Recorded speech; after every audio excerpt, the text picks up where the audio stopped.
ठरलं तर मग या मालिकेच्या आजच्या भागामध्ये आता इकडे सायली आणि अर्जुन यांनी एकमेकांवरील प्रेम आता व्यक्त केलेलं आहे.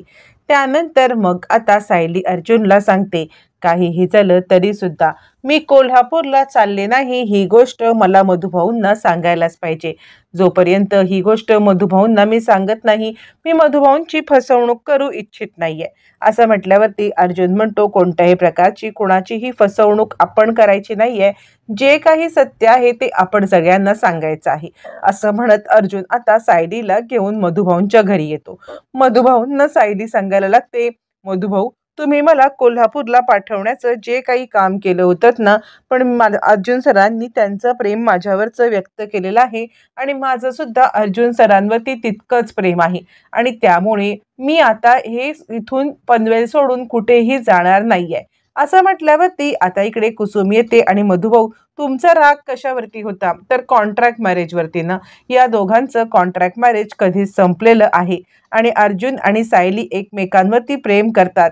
ते एकमेकांसोबत पुन्हा सुद्धा लग्न करतील तुम्ही जर का ही इच्छा व्यक्त केलीत तर. पण या सगळ्यामध्ये तुम्ही त्यांना पुन्हा पुन्हा आता या परीक्षेला तोंड द्यायला लावू नका. त्यांच्या घरच्यांनी जरी त्यांच्याकडे पाठ फिरवली असली तरी तुम्ही मधुभाऊ असं काही करू नका. मुलीच्या नात्याने तुम्ही आता त्यांना या सगळ्यामध्ये साथ द्याल अशी मी अपेक्षा करते. असं म्हणत कुसुम आता मधुभाऊंना समजवण्याचा प्रयत्न करते. मधुभाऊ विचार करतात, आपला मुळातच या सगळ्यामध्ये विरोध कशाला होता, तर आपण या सगळ्यामध्ये विरोध केला होता तो म्हणजे सायली आणि अर्जुन यांच्या कॉन्ट्रॅक्ट मॅरेजला. जर हे कॉन्ट्रॅक्ट मॅरेजच नाहीये तर आता विरोध करून आपण काही उपयोग नाहीये. मला असं वाटते हे नातं एक्सेप्ट करण्यामध्ये सायलीचं सुद्धा बल आहे. कारण सायलीला सुद्धा ज्या वेळेला मधुभाऊ पाहत असतात त्यांच्या एक गोष्ट लक्षात येत असते की सायली या सगळ्यामध्ये उदास असते आणि अर्जुन सोबत असेल तरच सायली खुश राहू शकते. हे मधुभाऊंना समजून चुकलेलं असतं आणि त्यामुळे मधुभाऊंनी आता मात्र या दोघांचं नातं एक्सेप्ट केलेलं असतं. अर्जुन सांगायला लागतो, मधुभाऊ मी तुम्हाला वचन देतोय, काहीही झालं ना तरी सुद्धा मी सायलीला त्या घराचा मान सन्मान हे सगळं मिळवून देईन. तुम्ही या सगळ्यामध्ये काळजी करू नका. असं म्हणत अर्जुनने मधुभाऊंना या सगळ्यामध्ये वचन दिलेलं असतं आणि मधुभाऊ सुद्धा थोडेसे अस्वस्थ होतात. पण ठीक आहे, अर्जुन जर का सांगत आहे या सगळ्यामध्ये तर आता आपल्याला ही गोष्ट एक्सेप्ट करायलाच पाहिजे असं मधुभाऊ ठरवतात. मधुभाऊ म्हणतात, ठीक आहे, पण माझ्या साऊबाळाला तिथला जो काही मान सन्मान हा तुम्ही मिळवून द्याल याची तुम्ही मला खात्री द्या. तोपर्यंत मी या सगळ्यामध्ये सायलीला तुमच्यासोबत नाही पाठवू शकत. अर्जुन त्यांना खात्री देतो, वचन देतो की मी सायलीला कोणत्याही बाबतीत कधीही कमीपणा देणार नाही. मी सायलीला तिचा न्याय मिळवून देईन आणि तुम्हाला हे सगळं कळवेन. मग त्यानंतर मधुभाऊंचा आशीर्वाद घेऊन आता सायली आणि अर्जुन दोघं जण आपल्या वाटेने निघतात आणि या सगळ्यामध्ये आता मात्र अर्जुन घरी येतो. घरी आल्यावरती अर्जुन सायलीला समोर ठेवतो आणि तो आता सगळ्यांना सांगायला लागतो, कुणीही या सगळ्यामध्ये आता मात्र म्हणजे मला काही बोलायचंच नाहीये, कारण मला सायलीला मी घरी आणलेलं आहे. माझं सायलीवरती नितांत प्रेम आहे, सायलीचं माझ्यावरती नितांत प्रेम आहे आणि काहीही झालं तरी सुद्धा आम्ही दोघं जण एकत्र राहणार आहोत. ही काळ्या दगडावरची पांढरी रेष आहे. प्रतिमा तिकडे ऑलरेडी आलेली असते. प्रतिमा अर्जुनला सांगते, अर्जुन जर तुमचं एकमेकांवरती प्रेम आहे आणि कॉन्ट्रॅक्ट मॅरेज संपलेलंच आहे तर या सगळ्यामध्ये कुणाला काही प्रॉब्लेम असण्याची मला नाही वाटत गरज आहे. त्यामुळे तुमचं हे प्रेम सगळ्यांनी एक्सेप्टच करायला पाहिजे असं मला वाटतं. यावरती प्रिया म्हणते, सिरियसली अर्जुन, म्हणजे आता या सगळ्यामध्ये तू सायलीला घरात घेऊन आलायस आणि सगळेजण तिला एक्सेप्ट करतील अशी तुझी इच्छा आहे? यावरती अर्जुन सांगायला लागतो, हे बघ, तुला कोणी विचारलेलं नाहीये, तुला कोणी समजून सांगितलेलं नाहीये का की ज्या वेळेला घरातल्या माणसं बोलत असतात त्यावेळेला बाहेरच्यांनी मध्ये पडू नये. मगाशी ज्या वेळेला तू आता बोललीस ना म्हणजे चैतन्याला की बाहेरच्या माणसांनी यात पडू नये, ती गोष्ट तुला सुद्धा लागू होते तन्वी. तू सुद्धा आमच्या फॅमिलीची मेंबर असलीस तरी आमची जी कोर फॅमिली आहे त्याच्या बाहेरचीच तू आहेस. त्यामुळे प्लीज प्लीज माझ्याकडून दुसरा कोणता अपमान घडण्याच्या आधी तू या सगळ्यामध्ये आता गप्प बसशील, तुझं तोंड बंद ठेवशील तर ठीक आहे. कारण कसं आहे, आमच्या फॅमिली मॅटरमध्ये बाहेरून कुणीही बोलण्याची मी मुभा देत नाहीये. प्रिय रडायला लागते, म्हणजे म्हणजे आता ही सायली तुझी घरची झाली या आणि मी मी बाहेरची? अर्जुन म्हणतो, हो, सायली घरची म्हणजे या घरची ती सून आहे, या घरची माझी बायको आहे ती, आणि त्यामुळे तुला तिला बोलायचा काहीही अधिकार नाहीये. खबरदार, जर या सगळ्यामध्ये पुन्हा सायलीला काहीही बोलण्याचा प्रयत्न केलास तर गाठ माझ्याशी आहे. असं म्हटल्यावरती अर्जुन बरोबर प्रियाला वटणीवरती आणलेलं असतं. प्रिया रडायला लागते. बघितलंस का पूर्णाजी, या सगळ्यामध्ये हा काय बोलतोय? याने मला आता परकी करून टाकले, आणि ही सायली त्याची जवळची झाली. पूर्णाजी, आता मला इथे थांबायचंच नाहीये. चल आई, आपण आपल्या घरी जाऊया. यावरती आता इकडे पूर्णाजी म्हणायला लागते, थांब तन्वी.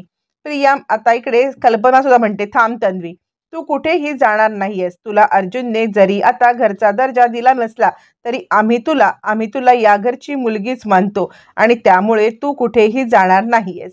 असं म्हटल्यावरती मग आता इकडे अर्जुन सांगायला लागतो, हे बघ, मी तन्वीला मी खरं तर माझी कुणीही मानत नाही आणि या घरची पण मानत नाही. मी सायलीला या घरात सन्मानाने घेऊन आलेलो आहे, आणि जो सन्मान मी सायलीला दिलेला आहे तोच इतरांनी द्यावा अशी माझी प्रामाणिक इच्छा आहे. त्यामुळे जर सायलीला या घरात हा सन्मान कुणी देत नसेल तर मात्र मी या घरात थांबणार नाही. असं म्हटल्यावरती प्रतिमा सगळ्यांना समजावून सांगायला लागते, आणि प्रतिमा सांगते, मला असं वाटतंय की तुम्ही या सगळ्यामध्ये अर्जुन आणि सायलीला एक संधी द्यायला पाहिजे. अर्जुन सायली जर का या सगळ्यामध्ये एकमेकांच्या सोबत राहायला तयार असतील तर तुम्ही ही संधी द्यायला पाहिजे. त्याच वेळेला प्रियामध्ये येते. प्रियामध्ये आल्यावरती ती सायलीला म्हणते, चल, आत्ताच्या आत्ता इथून तू निघून जा. सायली आता प्रियाला थांबवण्याचा प्रयत्न करते, आणि प्रियाला थांबवत असताना सायली तिला म्हणते, थांब, तू मला या पद्धतीने असं बाहेर काढू शकत नाहीस. यावरती पूर्णाईचा आता सायलीचा अवतार बघून जरा थक्कच होते, कारण सायलीने या सगळ्यामध्ये आता एक वेगळाच पवित्रा घेतलेला असतो. सायलीने प्रियाला हात धरून पिरगळलेला असतो. प्रिया म्हणते, तुझी एवढी हिंमत, तू मला या सगळ्यामध्ये हात धरून पिरगळणार? यावरती सायली सांगायला लागते, तू माझी हिंमत अजून पाहिलीच कुठे आहेस? तू माझी हिंमत पाहिली असतीस ना तर या सगळ्यामध्ये पडण्याचा प्रयत्न केला नसता. एक गोष्ट लक्षात ठेव प्रिया, आता अर्जुन सर आणि माझं एकमेकांवरती प्रेम आहे. आमचं कॉन्ट्रॅक्ट मॅरेज कधीच संपुष्टात आलंय.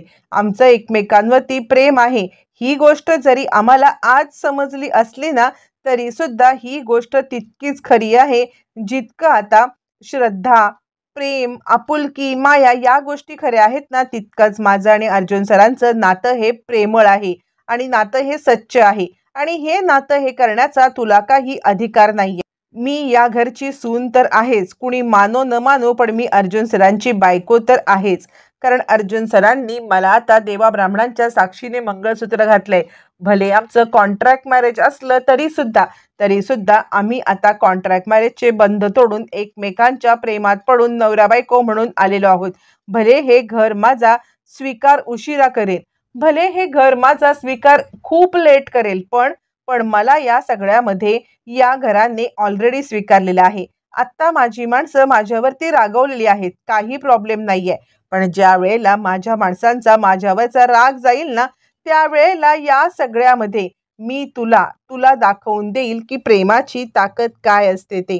एक गोष्ट लक्षात ठेव, तू या सगळ्यामध्ये पडू नकोस, पडून मला या सगळ्यामध्ये अडकवण्याचा प्रयत्न करू नकोस, आणि आता खबरदार, या सगळ्यात माझ्या मागे लागलीस तर. असं म्हणत इकडे सायलीने प्रियाला असा काही धडा शिकवलेला असतो, आणि जबरदस्त तिला या सगळ्यामध्ये आता सायलीने अगदी अद्दल घडवलेली असते, आणि ती सांगते, या घराशी असलेलं माझं नातं मला कोणाला एक्सप्लेन करण्याची काहीच गरज नाहीये. सगळ्यात महत्त्वाचं म्हणजे हे नातं माझं आणि अर्जुन सरांचं आहे, हे नातं माझं आणि सुभेदार कुटुंबाचं आहे. तू या सगळ्यामध्ये पडू नकोस, आणि आज जर या घराने मला एक्सेप्ट नाही केलं तरी मी इथून निघून जाईन, पण मला खात्री आहे काही झालं तरी सुद्धा ही माझी माणसं आहेत आणि ती मला पुन्हा एकदा परत बोलवतीलच. असं म्हटल्यावरती पूर्णाजीला पण धक्का बसतो. सायली इतकं सगळं बोलायला कुठून लागली, सायली इतकं सगळं वागायला कुठून लागली. पूर्णाजीला जरा हे थोडंसं सायलीचं वागणं अतिच वाटायला लागतं, पण सायली आपल्या मतावरती ठाम असते. काहीही झालं तरी सुद्धा सायलीने ठरवलेलं असतं की आपण या सगळ्यामध्ये आपली बाजू सगळ्यांच्या समोर मांडायची आणि आपली बाजू सगळ्यांच्या समोर आता सिद्ध करून दाखवायची. सायलीने हे सगळं केलेलं असतं. प्रियाला चांगलीच अद्दल घडवली असते. आता या सगळ्यामध्ये सायलीने घेतलेला हा पवित्रा आणि या घरात दटून राहण्यासाठी घेतलेली भूमिका पाहून पूर्णाजी हादरते. त्यामुळे सायली सांगते, मी अर्जुन सरांची बायको आहे. जिथे अर्जुन सर राहणार तिथून मला कोणीही हलवू शकत नाहीये. मी आणि अर्जुन सर नवरा बायको असल्यामुळे आता अर्जुन सर या घरात राहणार असतील तर मी सुद्धा याच घरात राहणार. सायलीने घेतलेला पवित्रा बघून पूर्णाजी हादरते. हिला घराबाहेर काढणं हे अशक्यप्राय गोष्ट आहे हे तिला समजतं. आता अर्जुन आणि सायली याच घरात राहणार की पूर्णाजी अजून काहीतरी कुरघोड्या करणार किंवा किंवा प्रिया नवीन काही कुरघोड्या करणार हे मात्र येणाऱ्या भागातच कळणार आहे.